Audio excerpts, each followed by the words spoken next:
Shalom, muy buenas noches. Bienvenidos, Baruch Hashem, para el estudio del Tanaj del día de hoy. Damos gracias a Hashem, bendito su nombre, por este día que acaba de finalizar de Tisha B'Av. Sí, esperando con la ayuda del cielo que sea el último Tisha B'Av que nos toca ayunar, el último Tisha B'Av que sea de tristeza, de aflicción, y que en realidad sea el un nuevo despertar dentro de un año, que ese ya no sea un ayuno, sino como dice el profeta Zeharía, sea un día de alegría, se convertirá en alegría para la casa de Israel, los ayunos del cuarto, del quinto, del séptimo y del undécimo mes.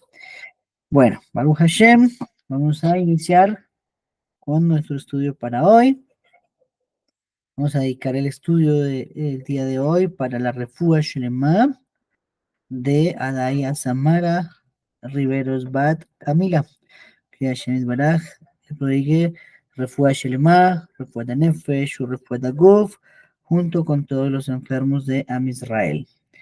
Y bueno, ingresando ahora a lo que nos atañe, vamos a iniciar en Melahim Aleph, en el Perek Yud Zain y en el Pasuk Het.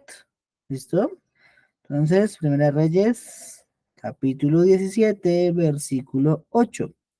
Hace una semana vimos sobre Ahab y Eliyahu, sobre todo lo que sucedió allí, sobre las llaves que tiene Hashem, que no las confía a la humanidad, sobre la alimentación kosher de Eliyahu, sobre cosas buenas que se le ven a Ahab, ¿cierto? Ahora vamos a iniciar hablando de el siguiente episodio que está registrado en el Tanaj. A continuación, el Tanaj empieza diciéndonos así. Voy a hacer la lectura. La palabra Hashem ahora le vino diciendo: levántate y ve a Sarafta, que pertenece a Bidón, y tienes que morar allí. Mira, ciertamente daré orden allí a una mujer, una viuda, para que te suministre alimento. Por lo tanto, él se levantó y se fue a Sarafta, y entró allí por la entrada de la ciudad, y allí estaba una mujer, una viuda, recogiendo pedazos de leña. De modo que la llamó y dijo: por favor, consígueme un sorbo de agua en una vasija para beber. Cuando ella empezó a ir para conseguirlo, él pasó a llamarla y decir: por favor, consígueme un pedacito de pan en tu mano. Por lo cual ella le dijo: tan ciertamente como que vive Hashem tu Elohim, no tengo torta redonda, sino un puñado de harina en el jarro grande y un poco de aceite en el jarro pequeño. Y aquí estoy recogiendo unos cuantos pedazos de leña. Tengo que entrar y hacer algo para mí y mi hijo, y tendremos que comerlo y morir. Así sería la hambruna que había. Recordemos un poquito el contexto para entender esto, y es que Eliyahu Hanabí había dicho a el rey Acab que no iba a llover hasta que él volviera a decir que llovería. Y ya habían pasado 3 años completos en los que no había caído una gota de agua sobre todo Israel. Por lo tanto, entonces el hambre era severa. Ya el hambre estaba muy pronunciada, porque entendemos que es natural que cuando no hay agua, la naturaleza pues no se desarrolla de forma normal y por lo tanto el alimento escasea. Entonces por eso nos dice que lo que iba a hacer era con esa harina y ese aceite hacer algo para comer, y a continuación morirían de hambre, porque ya no había nada más de dónde sacarle a la tierra, ni habían dinero, recursos para poder comprar alimentos. ¿Sí? Una situación bastante dura para todo Israel. Entonces Eliyahu le dijo: no tengas miedo, entra, haz conforme a tu palabra. Solo que de lo que hay allí, hazme primero una pequeña torta redonda y tienes que traérmela acá afuera para ti, y para tu hijo puedes hacer algo después. Porque esto es lo que ha dicho Hashem, Elohim de Israel: el jarro grande de harina mismo no se agotará, y el jarro pequeño de aceite mismo no fallará hasta el día en que Hashem dé un aguacero sobre la superficie del suelo. Por lo tanto, ya se fue e hizo conforme a la palabra de Eliyahu, y continuó comiendo ella junto con él y con su casa por días.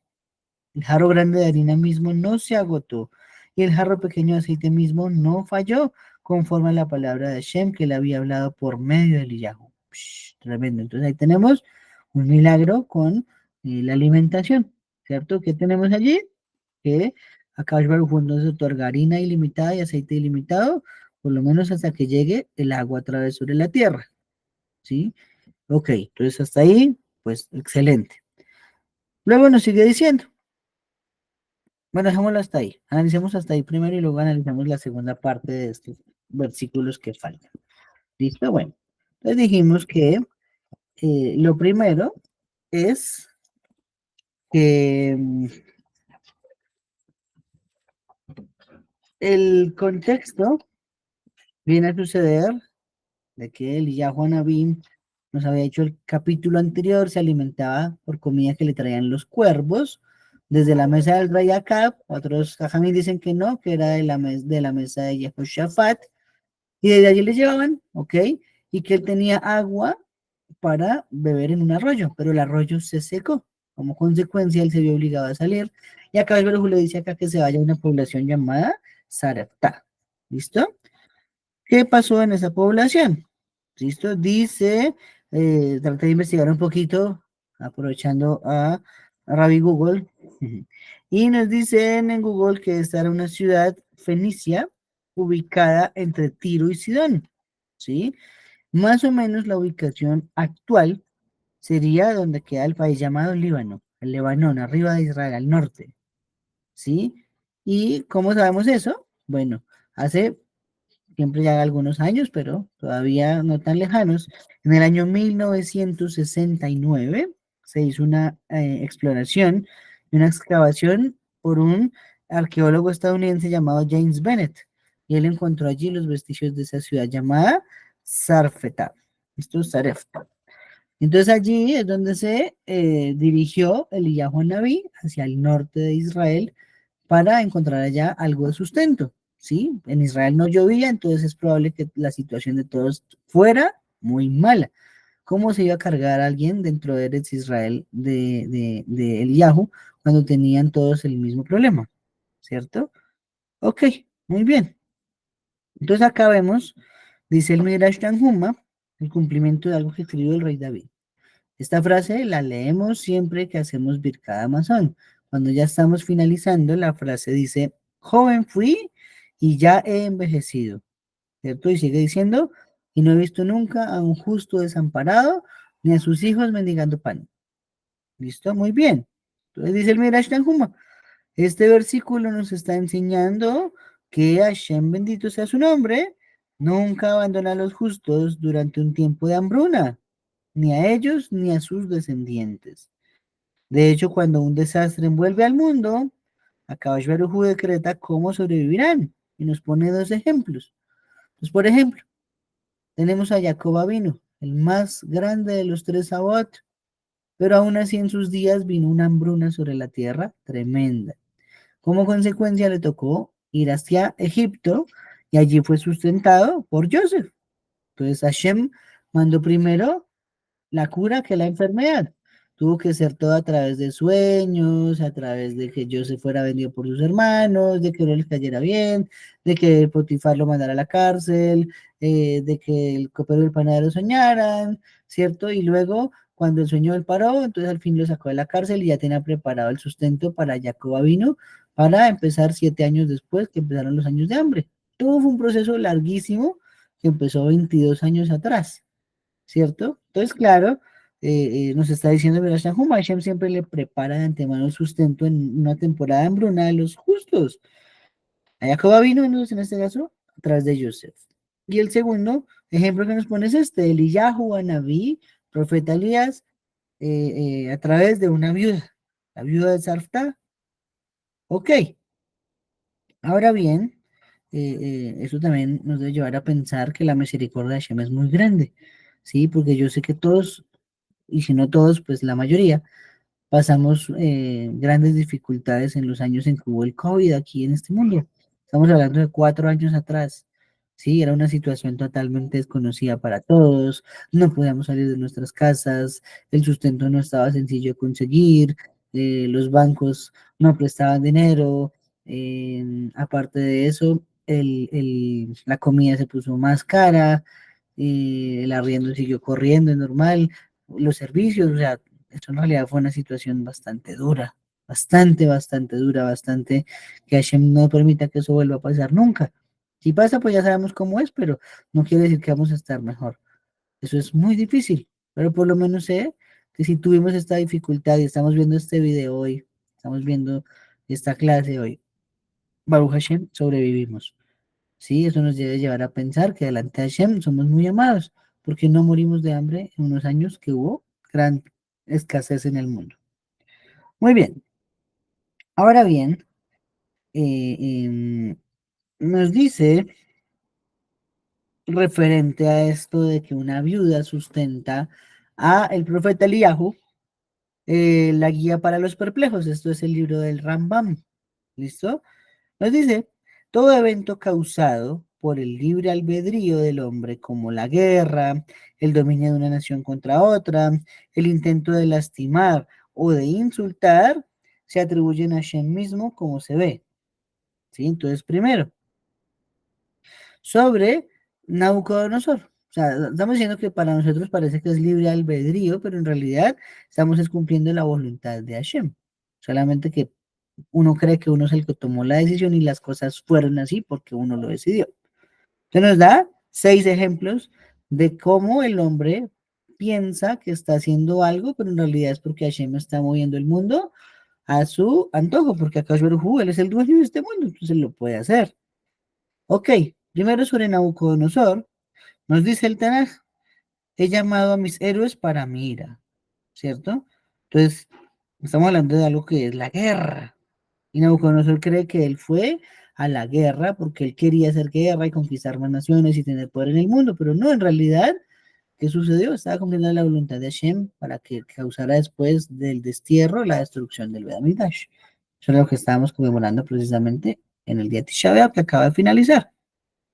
Número 2, sobre Shimi, ¿cierto? Aprendemos sobre Shimi, que era un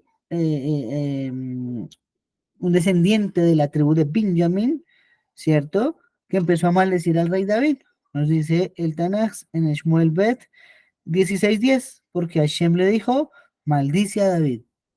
Entonces él creía que lo estaba maldiciendo porque Absalón se le había revelado y lo había abandonado y le iba a quitar el reinado. En realidad fue Akash Baruj que lo utilizó como una manera de causarle un daño y causarle un dolor intenso a David. Ya lo estudiamos, que él era el jefe del Sanedrín y que al final pues David no lo había matado porque de él iba a descender Mordejai. Como sabemos en la genealogía de Mordejai, en la Megilá Esther, que nos dice que descendía de Shimi, hijo de Kish. Pues ahí está. También Akash Baruj manejó el mundo como lo quiso en ese momento. Número 3. Sobre Joseph, dice el Teilim 105:20, envió un ángel y lo soltó. ¿Cierto? Estamos hablando de 2 escenarios. El primero, cuando estaba dentro del pozo donde habían serpientes, escorpiones, ¿cierto? Y él no podía defenderse. ¿Okay? Entonces dice el Midrash que un ángel vino y lo ayudó. También, por otro lado, es noche anterior todos los 70 idiomas madre de este mundo a Yosef. Y por lo tanto, entonces eso fue lo que causó el impacto grande delante del paro. Pero fue Akash Baruj quien manipuló la situación. ¿Sí? Fue él mismo. Ahora bien, número 4 nos dice que referente al cambio de imperios entre Babilonia y Persia, eso fue ya después de la destrucción del primer Bet HaMikdash, está escrito en Jeremías 51:2. Enviaré a Babilonia esparcidores. Por lo tanto, estaba profetizando que iba a manipular los eventos para que hubiera una transición. Desde el que destruyó el Bet Nabucodonosor, a quien lo permitió reconstruir, que fue el rey Darío, el rey Koresh, que es el mismo. Lo que pasa es que se llama así por 2 cosas diferentes en el Tanaj. Está en el libro en Masejet Megillah en el Talmud. Número 5. Sobre Eliyahu está escrito, yo he mandado allí a una viuda que te sustente. Claro, entonces aquí recopilamos otra vez y retomamos a donde estamos en este momento estudiando. Este es un evento que Hashem manipuló. Como Israel tenía sequía, se secó incluso el arroyo donde Eliyahu bebía agüita, le tocó irse de Israel hacia el norte, hacia el territorio del Lebanón, y allá había una mujer de Israel que lo sustentó a él. ¿Listo? Y el número 6 es sobre la venta de Yosef. El mismo Yosef le dice a sus hermanos en Bereshit 45:2, no son ustedes quienes me han enviado acá, sino fue a Baruj Hu para desatar estos sucesos y que ahora no vayan a pasar hambre. Entonces, bueno, al final, que cada evento, cierra el Rambam diciendo, ¿no? Causado por el libre albedrío del hombre, en realidad es la voluntad misma de Hashem lo que está cumpliendo, más no una decisión propia de cada uno. Y así debemos pensarlo, todos estamos donde debemos estar. Tomamos una mala decisión, podemos lamentarnos, podemos echarnos la culpa, podemos decir que pudimos pensarlo mejor, decir otra cosa, pero no, en realidad ese fue el camino que Akadosh Baruj Hu había dispuesto, solo que a través de nuestro libre albedrío creemos que nosotros lo elegimos. ¿Listo? Muy bien. Ahora bien, eh, ¿cómo hizo? Esta pregunta es complicada, ¿no? Akadosh Baruj Hu le dice, he designado una viuda que te va a alimentar, pero no le dijo cuál viuda, ni cómo se llamaba, ni dónde encontrarla. Y Eliyahu se fue y nos dice que se encontró allá a la viuda de Sarafta, ¿no? Entonces, ¿qué nos dice, no? Nos dice que había una viuda recogiendo pedazos de leña. Y ahí fue cuando él tuvo el diálogo y le pidió que lo ayudara y que le diera comida. Y ella aceptó y le dio comida. Y bueno, al final la historia terminó en buen término. Nunca se escaseó el aceite y nunca se acabó la harina. Y efectivamente ni ella ni su hijo murieron de hambre. Aquí nos dice Rashi en su comentario al Tanaj que él se basó de Eliezer, ¿cierto? ¿Cómo fue con Eliezer cuando fue a buscar la esposa para Itzhak vino? Entonces la Torah nos dice que él se fue a un pozo y dijo la mujer que me debe de ver a mí, también le da a mis camellos, entonces es la mujer que va a ser esposa para mi amo Isaac. Y que ahí pues Akash Baruj Hu le respondió favorablemente, porque pudo haber llegado una mujer anciana, pudo haber llegado una mujer sin un brazo, pudo haber llegado una mujer sierva y no hubiera sido apta de casarse con Isaac, pero Hashem respondió favorablemente y mandó, fue a Ribka. Ok, excelente, vamos Hashem. Entonces, como él aprendió eso, dijo, voy a hacer lo mismo y voy a pedirle misericordia a una mujer y la mujer que me quiera ayudar, esa es la que Hashem designó para que me sustente. Por eso llegó a esa conclusión. ¿Listo?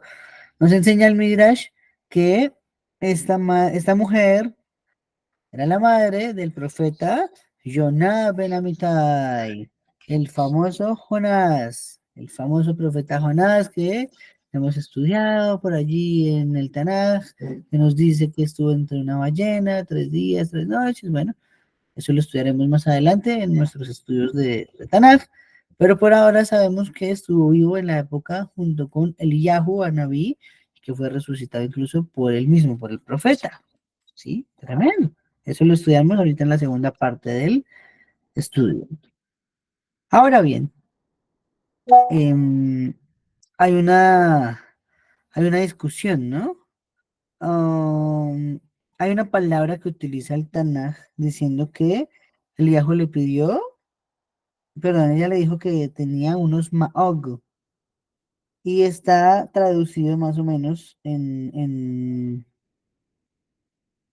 las versiones al español como harina. Ella tenía Maog, harina, pero en realidad eso significa es pastel, dice Rashi. ¿Sí? Entonces, lo que iban a hacer, como ya dijimos, era comer ella y su hijo ese pastel que tenían, o que estaban por preparar, mejor dicho, y luego de eso morirían de hambre. Ya no había cómo conseguir más alimentos en Israel.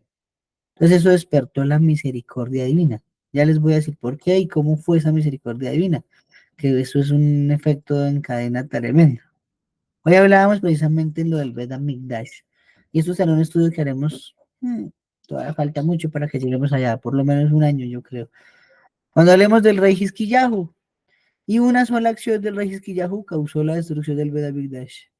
En cadena fue una secuencia de errores, errores, errores, errores, errores, errores que desencadenó en que Nabucodonosor quemó el Bedamigdash el día 9 de abril, hace 1955 años. Entonces, eso lo estudiaremos después, pero una cosita trae un efecto grande. Aquí también vamos a ver cómo Hashem hizo para proveer a Israel otra vez de agua.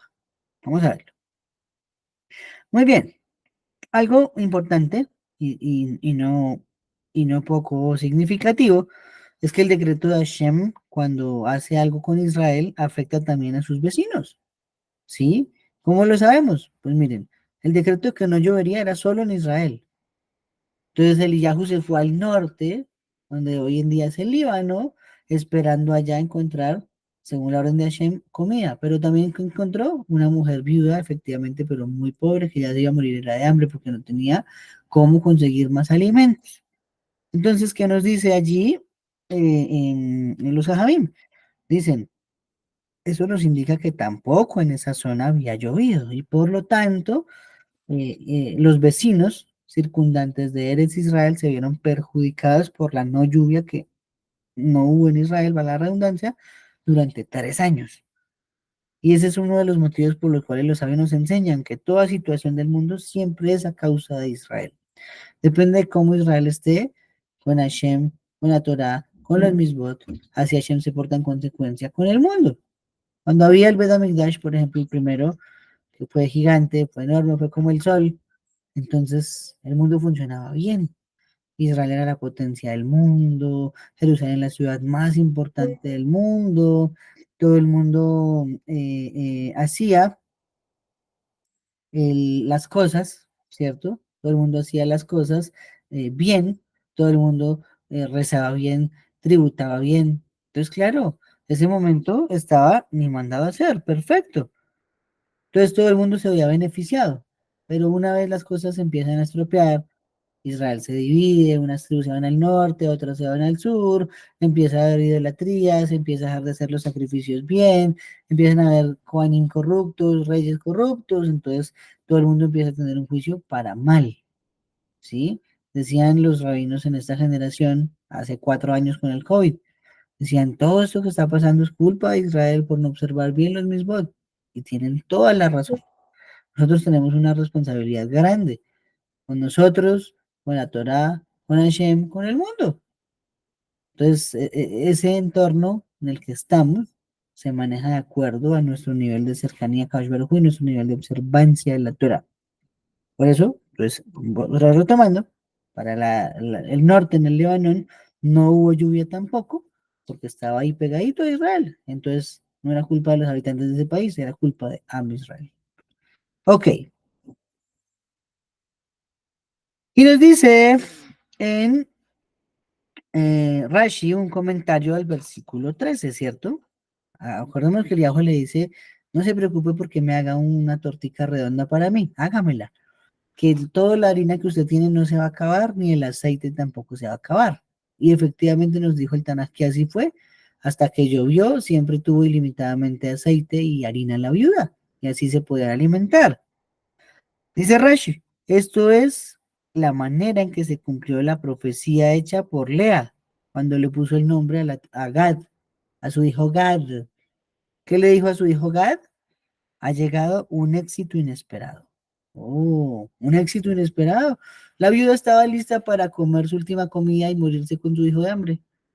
Pero llegó un éxito inesperado llamado Eliyahu Naví y Hashem a través de él obró para que no murieran y pudieran vivir muchos años más. Tremendo. A eso hacía referencia Lea. ¿Por qué decimos eso? Porque ya estuvimos viendo que ese lugar de donde se dice que venía Eliyahu, que se llamaba los Tisbitas, en una ciudad llamada Toshaf, por eso sé que es Eliyahu Atishbi, es una ciudad ubicada en el territorio de Gad. Y según algunos Ajamim, de la tribu de Gad vendría Eliyahu. Según otros, ya vamos a ver más tarde de dónde vendría. ¿Listo? Muy bien. Luego nos dice, listo, no, hasta ahí. Vamos a leer el resto del capítulo para analizar lo que sigue a continuación. Entonces, ojo, otra vez el contexto. Estamos en que hay mucha hambre en el mundo, en Israel particularmente y en sus vecinos. ¿Qué pasa a continuación? Versículo 17. Después de estas cosas aconteció que el hijo de la mujer, el ama de casa, enfermó y su enfermedad llegó a ser tan grave que no quedó aliento en él. Ante esto ella dijo a Eliyahu, ¿qué tengo yo que ver contigo, hombre de Hashem verdadero? Has venido a mí para que recuerde mi error y para dar muerte a mi hijo. Pero él le dijo, dame tu hijo. Entonces lo tomó del seno de ella y lo llevó arriba a la cámara en el techo, donde él moraba, y lo acostó sobre su propio lecho. Y empezó a clamar a Hashem y a decir, oh Hashem Elohim, también sobre la viuda con quien estoy residiendo como forastero tienes que traer perjuicio dando muerte a su hijo. Y procedió a estirarse sobre el niño 3 veces y a clamar a Hashem y a decir, oh Hashem, mi Elohim, por favor haz que el alma de este niño vuelva dentro de él. Finalmente Hashem escuchó la voz de Eliyahu, de modo que el alma del niño volvió dentro de él y llegó a vivir. Eliyahu ahora tomó al niño y lo bajó desde la cámara en el techo hasta dentro de la casa y se lo dio a su madre, y entonces dijo Eliyahu, mira, tu hijo está vivo. Ante esto la mujer dijo a Eliyahu, ahora de veras sí sé que eres un hombre de Hashem y que la palabra de Hashem en tu boca es verdadera. Ahí finaliza el capítulo 17. Vamos a analizar esos últimos versículos durante esta media hora que nos queda. Listo, muy bien. ¿Qué aprendemos entonces acá? Dijimos que Hashem tiene que hacer un evento en cadena que permita que nuevamente haya alimentos sobre la tierra. Si el problema era que no llovía porque Eliyahu tenía la llave de la lluvia, entonces ¿qué hace Hashem? Causa un evento en el cual Eliyahu se ve forzado a pedir otra llave diferente. Hasta ahora él pidió la de la lluvia y no llovió durante 3 años. Pero ahora como se ve forzado a tener que resucitar a una persona, entonces necesita otra de las llaves que hablamos la semana pasada, llamada la llave de la resurrección. En ese momento, él le pide a Shem que le permita resucitar al niño. Pero acá el le dice, no, no, no, no, no, no, no. Usted ya tiene una llave, no puede tener una segunda, porque entonces el siervo tendría más llaves que el amo. Así no puede ser. Pero si usted me devuelve la de la lluvia, entonces yo le doy la de la resurrección de los muertos. Y así hizo el trueque, el Yahuanabí tomó para sí la llave de la resurrección de los muertos y devolvió la de la lluvia. ¿Listo? Consecuencia, el próximo capítulo, después de leerlo de el suceso en el Monte Carmel con los profetas de Baal, lo estudiaremos en las siguientes semanas. ¿Qué pasó? Que Hashem le dice, ve y dile al rey Acab que va a llover, y empieza a caer agua durísimo porque la misericordia de Hashem es gigante, y de una vez dijo, la solución es que caiga agua en Israel para que se acabe el hambre. ¿Listo? Entonces, este es el primer evento para desencadenar en que se acabe el hambre. Tenía que morirse el hijo de la viuda donde estaba Eliyahu. Y de allí nos enseña el Pirkei de Rabbi Eliezer que debido al poder de la caridad, los muertos serán vivificados en el futuro. ¿Cómo lo aprendemos? De la viuda que alimentó a Eliyahu. Ella lo recibió con gran honor. No tenía mucho, pero lo recibió con gran honor. Le dio una caridad, le dio comida, le dio bebida, le dio techo. Por lo tanto, cuando su hijo, el profeta Jonah, falleció, pudo revivir en mérito al Gesed de su mamá. Entonces, toda esa caridad que Hashem nos permite dar, pueda que no veamos el efecto inmediato, pero más adelante nos va a servir. Dice que resucita a los muertos. ¿Cómo sabemos que más adelante tenemos un decreto nefasto, pero gracias a la caridad que pudimos aportar en algún lado, alguna persona, algún necesitado, Hashem lo revocó para bien, ¿cierto? Eso es revivificar a los muertos. Ahora bien, Hashem trae cosas buenas a través de también buenas personas. ¿Listo? Eso es muy importante decirlo. O sea, en términos, ¿cómo se dice? En términos coloquiales, en términos colombianos es, em, no le puedes pedir a un palo de naranjas que dé manzanas, ¿cierto? Siempre va a dar naranjas. Así es una persona de bien, una persona que es justa delante de Hashem siempre va a ser justa, una persona malvada generalmente va a ser malvada siempre. Eso me ha enseñado hoy un amigo en Tisha B'Av. O los judíos somos muy buenos o somos muy malos, pero equilibrados no somos, ¿sí? Entonces, nos dice los Ajamim, que Eliyahu razonó y dijo, bueno, si esta mujer está dispuesta a compartir la comida a pesar de su situación desesperada, entonces es probable que sea la buena persona que Hashem eligió para alimentarme. Pues, consecuencia, viene allí y se alimenta. Pero siguen diciendo los Ajamim, y Hashem prefiere conducir el mundo de una manera natural. ¿Sí? Hashem podría hacer milagros todos los días, cosas que para nosotros sean asombrosas, como en el desierto. Abrió el mar, bajó el maná, nos entregó la Torá, la tierra se abrió para tragar a Korah. En fin, hay cientos de sucesos que están en la Torá que son cosas milagrosas. Después con Yoshua, el río Jordán subiendo, las estrellas peleando por ellos contra Sisra.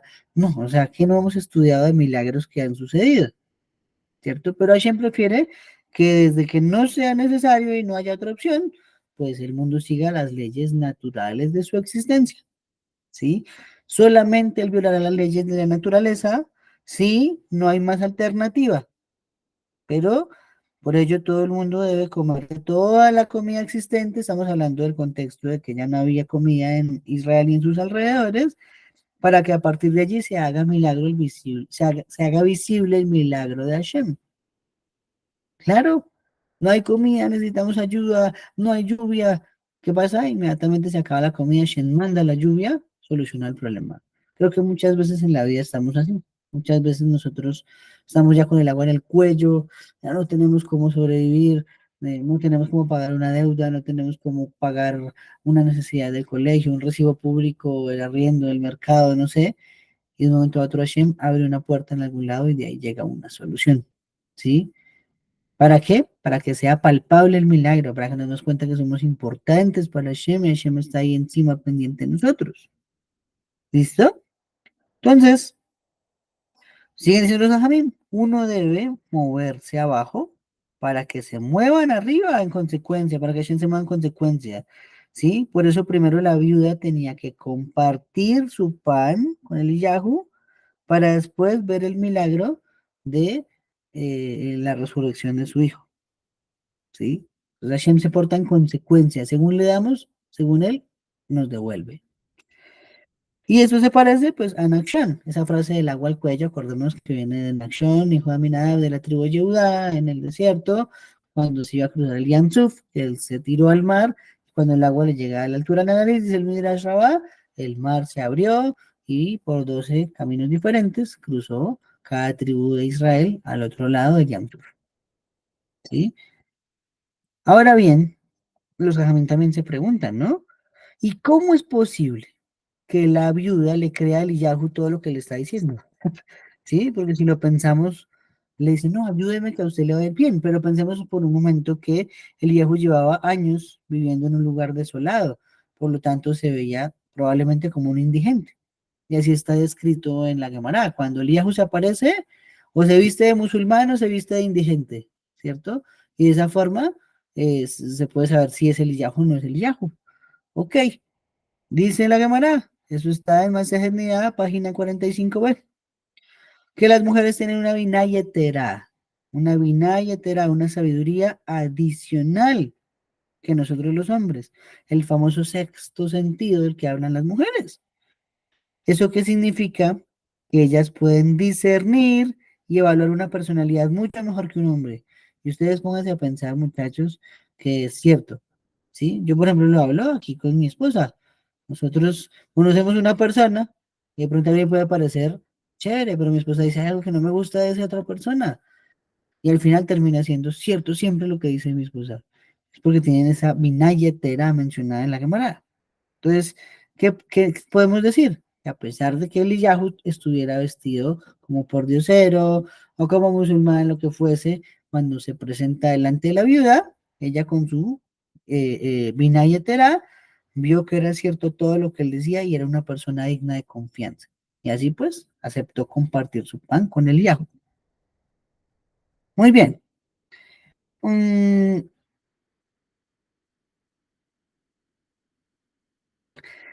el Ramam hace un comentario, ¿cierto? Tratando de encontrar qué fue lo que le pasó al hijo de la viuda de Sarepta, porque se murió y fue como una muerte así, de que sí, tuvo una enfermedad y cayó muerto.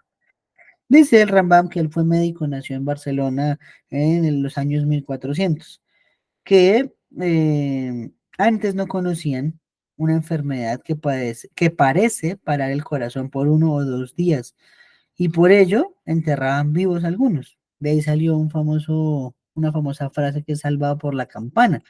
No sé si lo saben, pero hace cientos de años, miles de años, a veces pasaba eso, la gente le daba aparentemente una muerte, pero en realidad era que estaba limitado el corazón a un latido por minuto. Entonces, claro, ¿quién iba a hacer si era imperceptible? No había máquinas, no había maneras de medir estetoscopios del corazón.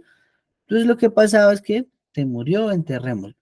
Después, las personas, cuando se despertaban, estaban en un ataúd y morían porque ¿cómo se sale de allá? 3 toneladas de tierra encima, nada que hacer.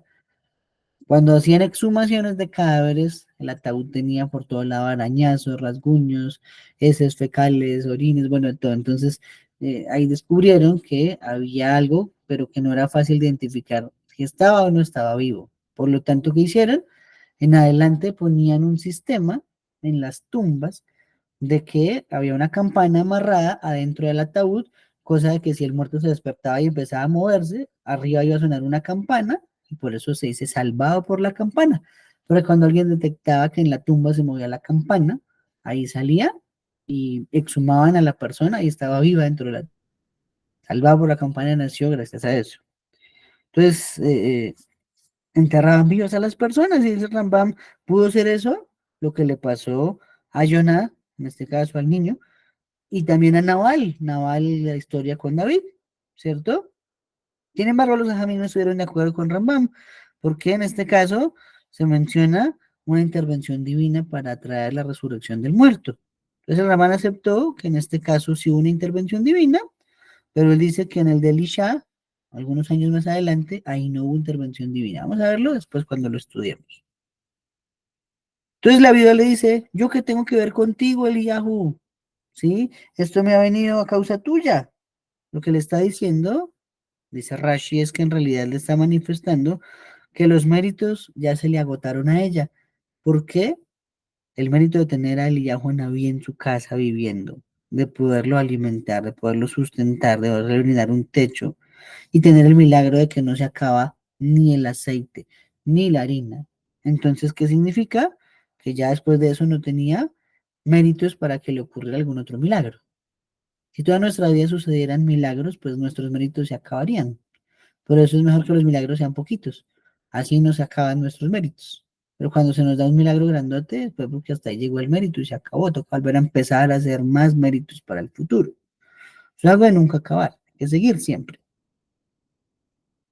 Ok, ahora bien, aquí viene otra enseñanza tratando de hacer, em, de ubicar más bien, digámoslo de esa forma, quién es Eliyahu Naví, porque hasta ahora solo sabemos que era de la ciudad de Toshav, aparentemente el territorio de Gad, se asocia con que vino de la tribu de Gad, porque era muy fuerte para hablar sus mensajes, como lo era Gad para asesinar en la guerra, ¿cierto?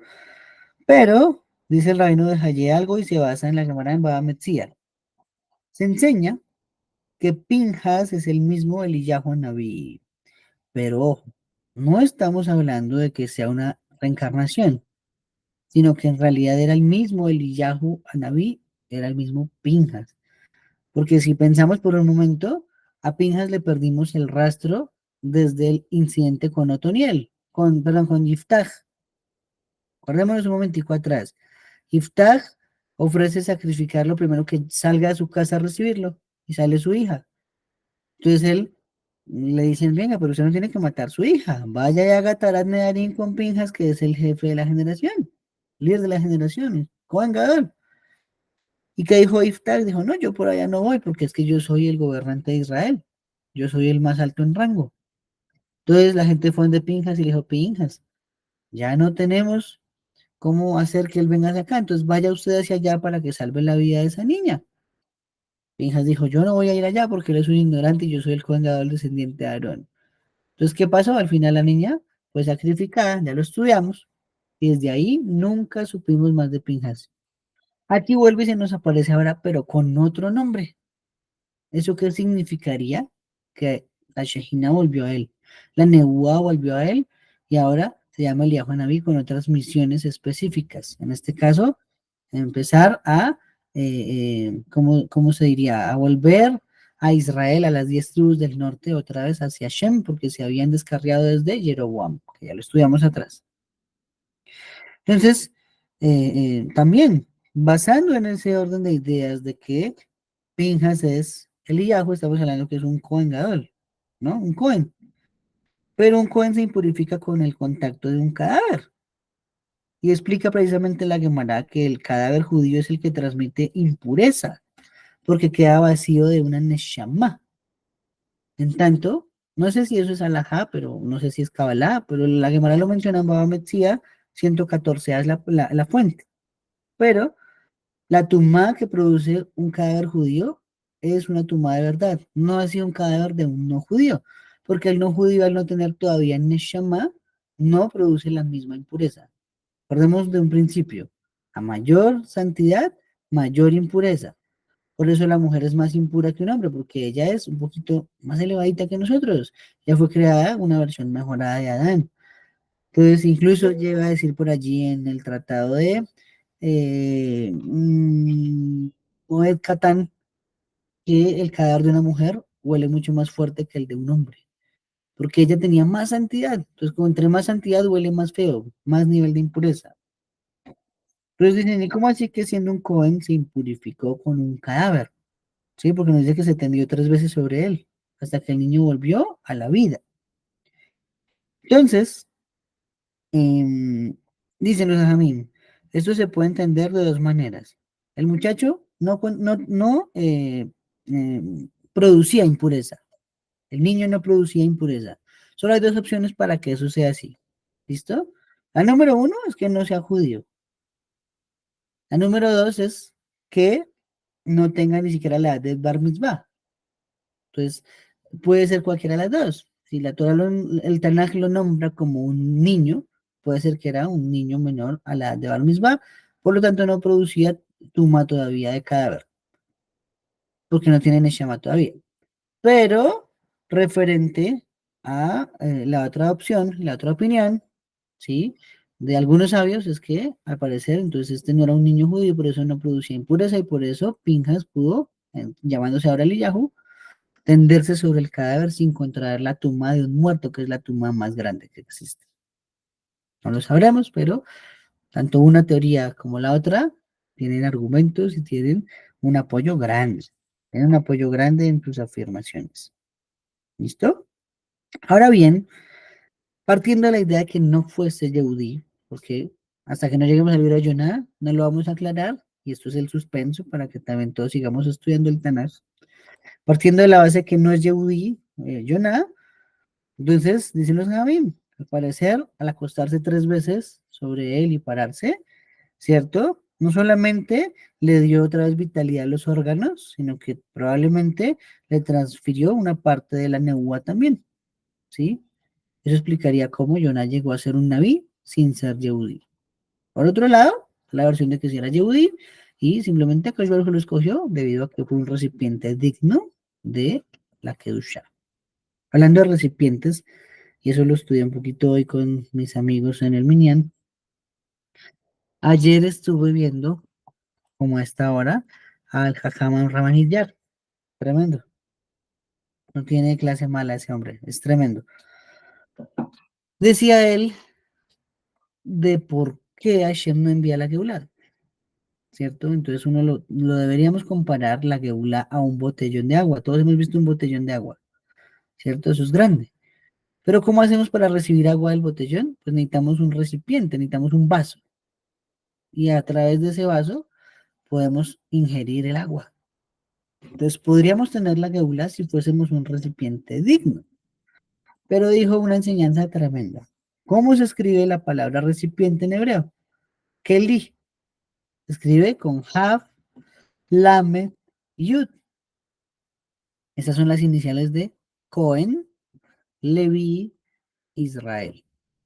Como no tenemos el recipiente lleno y no tenemos hoy Cohen, Levi, Israel, pues Hashem dice yo que voy a mandar allá a la Geula si no hay cómo la reciban en ese mundo. Uf, pero qué lógica tan tremenda y qué prueba tan irrefutable nos están diciendo. Si no hay un recipiente digno, pues no hay nada que hacer.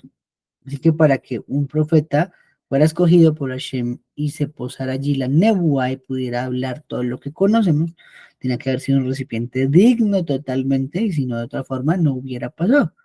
Entonces, Jonah, bien sea, o porque lo adquirió por el Yahoo, o porque Hashem lo escogió, terminó siendo un Naví y está en el Tanaj como uno de los Nevi'im.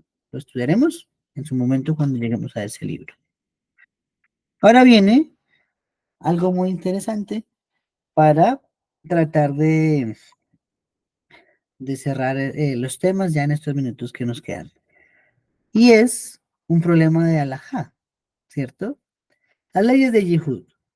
Las leyes de Yehud nos prohíben que un hombre y una mujer estén aislados, solos, ¿sí? Salvo que sean esposo y esposa. Incluso con parientes cercanos es prohibido. ¿Por qué? Porque todos sabemos que una puerta cerrada, una casa sola, nos va a llevar a un desenfreno sexual. Es lo más probable y es lo más natural. Por eso, queriendo preverlo, se empezaron a poner cercos para evitar esas leyes, esas cosas. Eso se llama las leyes de Yehud, ¿cierto?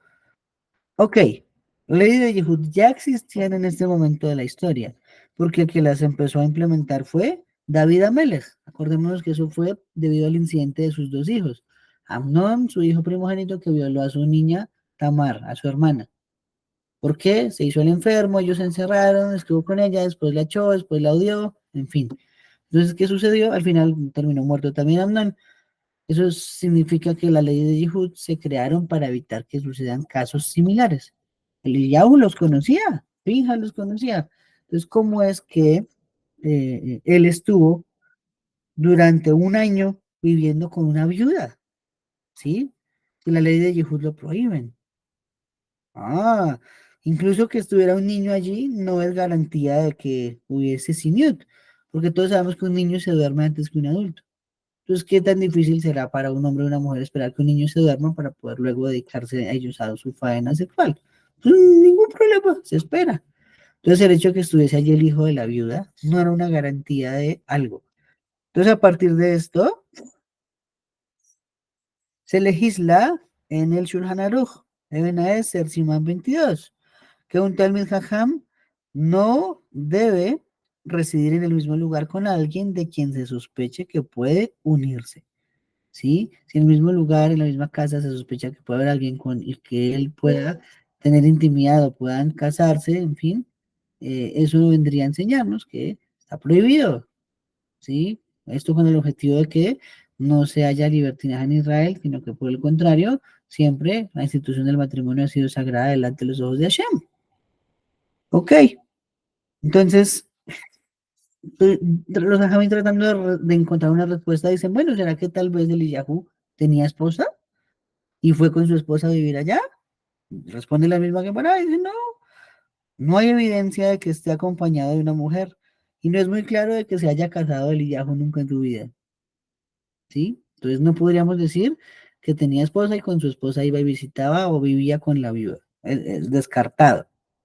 Pero algunos sabios opinan que en realidad lo que hizo fue que se casó con la viuda para obviar el problema del yihud, ¿sí? Sin embargo, tampoco hay evidencias que respalden esa opinión.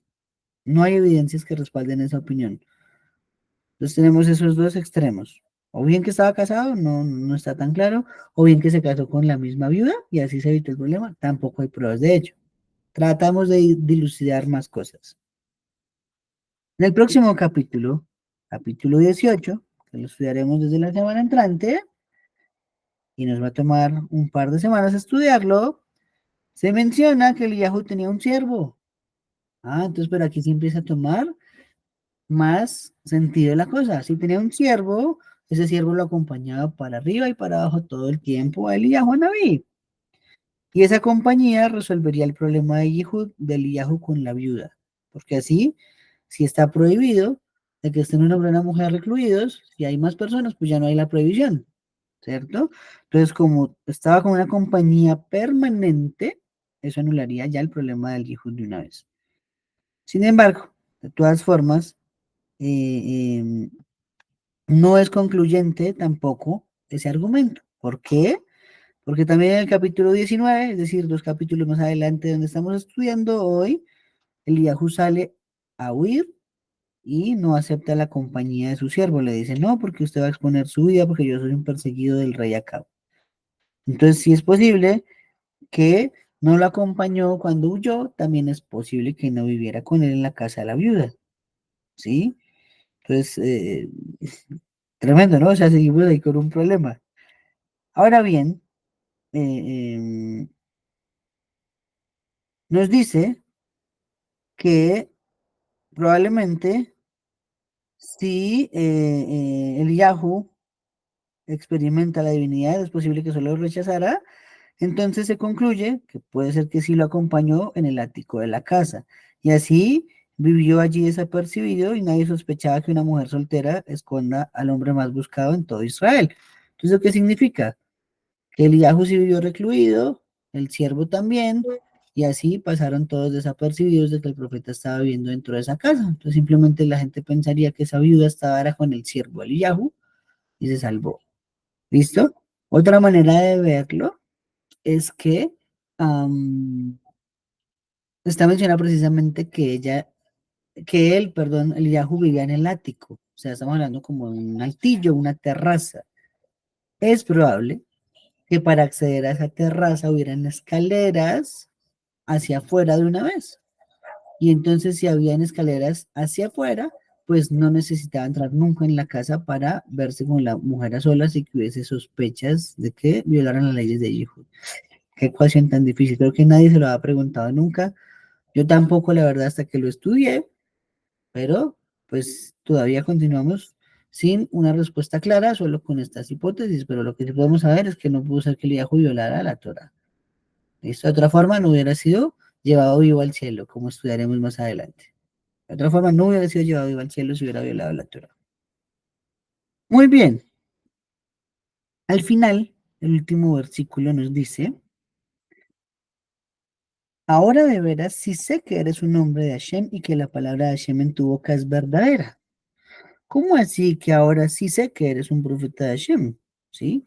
O sea, si llevaba un año viviendo allá con aceite gratis, con harina gratis e ilimitada, todavía dudaba que el hombre era un hombre de Hashem.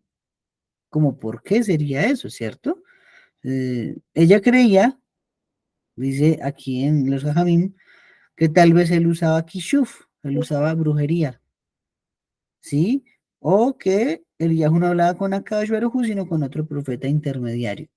Entonces todavía tenía dudas, no le cuadraban algunas cosas, decía, no, esto está muy raro, pero ¿cómo este hombre va a multiplicar las cosas así de la nada y por qué llegó precisamente a mi casa? Esto debe ser brujería, esto no es normal, ok. Entonces basado en eso ya no tenía mucha certeza de que él fuera un hombre de Hashem. También el versículo nos va a enseñar eso. Pero por otro lado, dicen los Jamim, no, en realidad nos quiere decir que aunque la viuda ya estaba convencida de que Eliyahu, perdón, era un profeta de Hashem, ahora queda mucho más asombrada de la magnitud del profeta que pudo revivir un muerto. Dijo, y la persona que tuve yo viviendo en mi casa era un profeta, efectivamente, pero era un profeta gigante, porque para revivir un muerto, pues tremendo. Algo que me enseñaron hace muchos años, no sé si lo hemos estudiado alguna vez con todos ustedes, es que en la Gemara habla mucho todo el tiempo de Rabí, ¿cierto? Rabí Ismael, Rabí Yehoshua, Rabí Yehuda Nasi, en fin, ese título de Rabí no lo tienen todos, porque hay otros contextos en que la Gemara menciona Rab, otros que no le dicen ni Rab ni siquiera, ¿cierto? Entonces, ¿a qué se deben esas diferencias? La persona que me lo enseñó me lo explicó. Para poder llamarse Rabí, había que ser capaz de resucitar un muerto. Y resulta que en la época de la Gemara era tan alto el nivel de todos esos jajamim que resucitar un muerto era un episodio más. Por allí en la página 7 del Tratado de Megilá nos dice la Gemara que llega Raba y Raba y Rabina, me parece, que eran los dos, o Raba Barbarjana, no me acuerdo el nombre de los dos, eran dos jajamim, pasaron juntos un Purim y empezaron a beber, ¿cierto? Al final de Purim. Hasta que se dijera Arur, Ramán, Barur, Mordejai, ¿cierto? Hasta que se confundiera. Y resulta que en el calor de la borrachera, en- es que no me acuerdo los nombres, bueno, digamos que fueron Raba y Rabina. Raba le hizo shejitá a Rabina y lo mató. Sin embargo, el otro día cuando se despertó y vio lo que había pasado, nos dice que usó nombres de Hashem y lo trajo a la vida otra vez. Era un episodio más, lo resucitó. Sin embargo, al siguiente año en Purim le dijo Rabá, Rabina, ¿vas a venir a pasar Purim con nosotros? Y él dijo, no, no, no, no, no, dos milagros no pasan en la vida nunca. Entonces no quería que otra vez le fuera a repetir y que ahí sí no funcionaría el milagro con el nombre de Hashem y volviera a la vida otra vez. ¿Sí? Pero era un episodio más. En la época de los Tanaim, en la época de la Gemara, muchos años más adelante de Eliyahu Anabí. En este momento en Eliyahu eso era algo extraordinario, resucitaron muerto. Entonces, el argumento de que ahora sí sé que eres un hombre Hashem viene a ser porque se dio cuenta que era una persona con capacidades extraordinarias. Y ahora bien, eh, otra forma de verla es que era un palo para Eliyahu. ¿Por qué? Porque hasta ahora Eliyahu lo que había decretado es que no llovería en Israel. Ahora que hizo algo por una tercera persona, que fue el profeta Jonah, ¿cierto?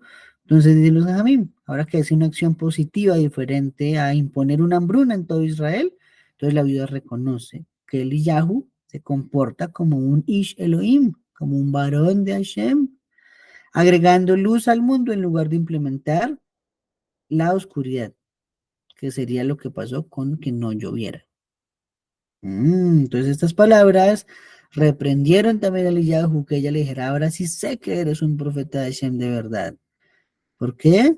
Luego de eso, ya se encuentra listo para ir a hacer algo que vamos a estudiar desde la semana entrante, y es lo que pasó en el Monte Carmel, porque allí lo que hace es agregar una luz gigante en Israel y hacer que los Bene Israel sean dignos de recibir lluvia otra vez, gracias a lo que pasó en el Monte Carmel. Todos terminaron diciendo, Hashem Ua Elohim. ¿Listo? Entonces, ¿para qué? Dejemos ahí el suspenso. Finalizamos capítulo 17, dentro de una semana, capítulo 18, para hablar de Eliyahu y los profetas de Baal, el suceso en el Monte Carmel. Entonces, esa es nuestra invitación. ¿Listo? Baruch Hashem. Sé que es mucha información para tan poco tiempo, entonces se demora uno en procesarla. A veces no queda así muy clara, pero acuérdense que estos videos quedan subidos en YouTube, el que los quiera repasar. Y nada, bendecimos a Shem, agradecemos a él porque nos dio un día de esfuerzo en el ayuno, de no estudiar Torah, es lo que más nos gusta hacer, todos, y nos tocó estudiar solo sobre la destrucción del Beit HaMikdash. Pero bendecimos a Shem porque con su voluntad, él en un segundo puede cambiar todo y este pudo haber sido el último Tisha B'Av que nos tocó ayunar. A lo mejor dentro de un año, ya con el Beit HaMikdash, estamos haciendo un día de fiesta tremendo, como está en Zacarías 8, ¿cierto? El ayuno del cuarto, del quinto, del séptimo y del undécimo mes se volverán alegría para la casa de Israel, así lo ha dicho Hashem. Y ya no tendremos que ayunar nuevamente cuando tengamos la casa de nuestra santidad. Entonces, Besra Hashem, que seamos testigos de esa reedificación prontamente en nuestros días y que el mérito de ese estudio de la Torah reciba la sanidad, la pequeña Daya Samara Riveros, Bat Camila. Listo de mi parte, a todos Laila Top y nos vemos amigos. Shalom Alechem.